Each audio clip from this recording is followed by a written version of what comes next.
بسم الله الرحمن الرحیم. ما رابط یم د کابل پوهنتون د حقوق او سیاسي علومو پوهنځی محصل او زما پوښتنه د چین د کمونېست ګوند څخه دا ده چې په چین کې د کمونېست ګوند د شلم ملي کانګرېس استازي څنګه انتخابېږي؟ سلامونه. د چین د کمونېست ګوند شلم ملي کانګرېس د 2022 کال د اکتوبر په 14مه نېټه په بېجينګ کې پرانيستل شو. د دغه کانګرېس د استازيو ټاکنې لږه موده مخکې پای ته رسېدلي او د استازيو نوم یې خپور شوی دی. دغه ټاکنې د کمونېست ګوند د مرکزي کمیټې تر لارښوونې لاندې د 2021 کال له نومبر څخه د روان کال تر جولای پورې ترسره شوي دي.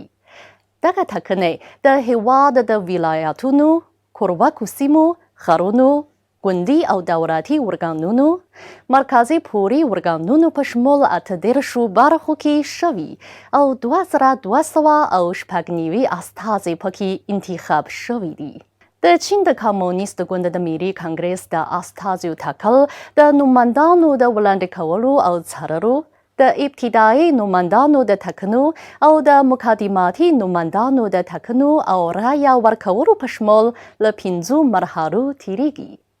په دغو انتخاباتو کې د دغه ګوند د غړیو ګډون اندول 9.5 سلنه دی.